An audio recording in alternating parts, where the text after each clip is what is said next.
And that's where it goes a little bit wrong. Now let's rewind back a little bit.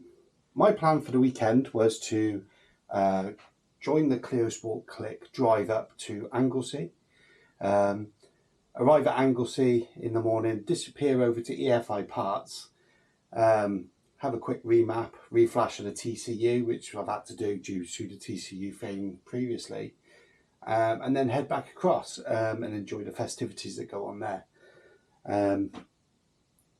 Whilst I was at the dyno, I was recording, though I did run out of battery, which is why the video stopped short.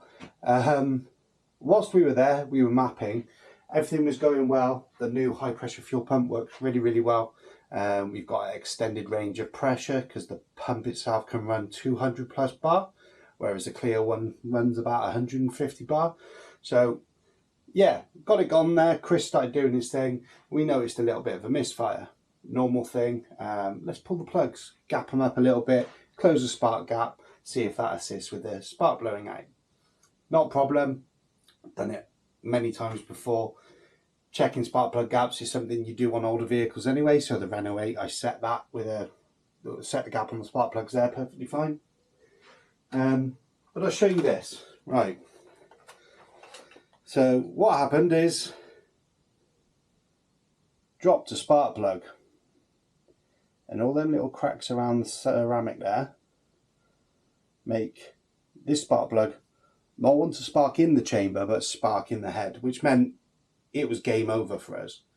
Now I don't normally carry spares for this car, not in the way of spark plugs, and yeah, it was a Saturday afternoon, and up north things seemed to shut on a Saturday afternoon, so I had a few urgent phone calls around to different motor factories to see if they had the spark plugs in stock, either for a Clio or even for a Megane 4RS, and came up with nothing at all. We got through to a Euro Car Parts who did tell us their part number, and luckily the bloke did give me a search and found one over in, or a set of 4 over in Chester, which is about 40 minutes away from where Chris is. And I was stuck with no vehicle. My car had 3 working spark plugs and 1 broken one, so I couldn't disappear. The car was strapped on the dyno, and yeah, I was kind of more concerned about how I was going to get home. Luckily, I was away for the weekend, the whole weekend, due to Clio Sport Weekender, which I booked an Airbnb for. So I was over in Anglesey, about 100 miles away. So getting there or getting home was my options, or were my options. If I could get the car to run.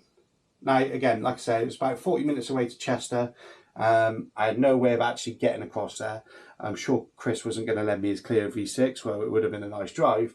But luckily, a chap called Kev Williamson of the old Renault 5 or RTOC group was there. He used to have some GT turbos back in the day, as did I. Really, really sound bloke, and thank God he offered to drive over to Chester and get spark plugs for me. The top bloke did that. Unfortunately, there were other customers waiting in line, so they turned up. Clarky came in his EFI Renault 5 GT Turbo. That was mapped for a race that he's got coming up soon. Then there was a Clio in, race Clio 172 or 182, also getting mapped.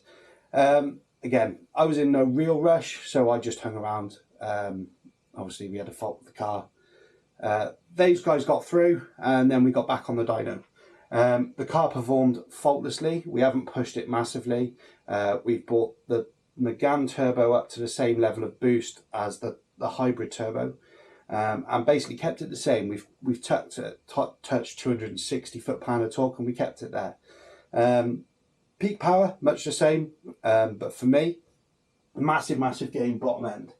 So, I'm not sure if you can see this, or how good the camera is, but this is, the red line there is my old hybrid turbo, and then this black line is the Megane RS280 turbo, and as low as 2,500 RPM I've got 50 brake horsepower there and 100 foot-pound more torque. The line carries on, and we've got flat 260 foot-pound of torque all the way up to the just before the rev limiter, where we started experiencing some wheel slip. But from that, and from the mapping session, we've got a genuine, again, 300 horsepower Clio, but this time with Renault parts. And then we've got now bags of fuel in reserve to push it even further.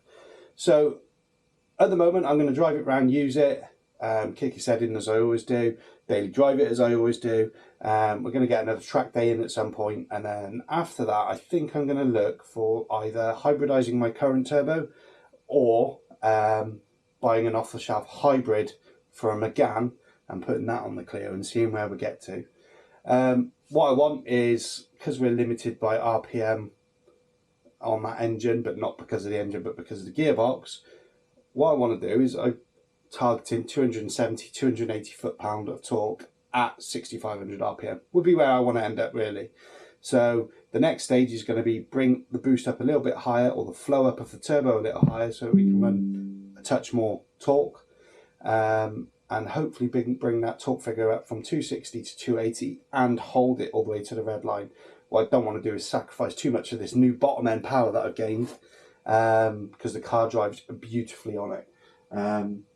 Yeah, it's a solid car. I didn't think that my last turbo was laggy at all. On the road it drove really, really well, and you wouldn't notice it was a laggy turbo as such.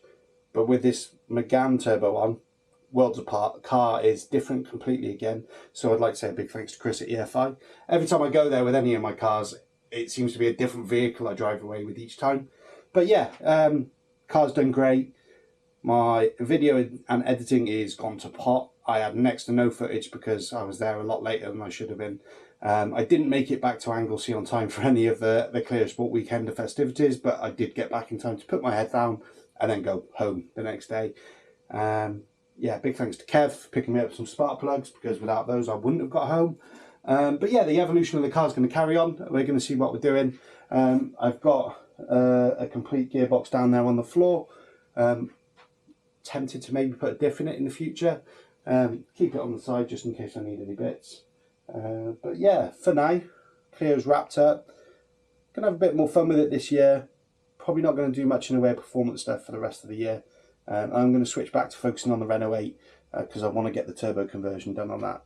So yeah, all good, positive results, poor video and editing, but good to go for the future.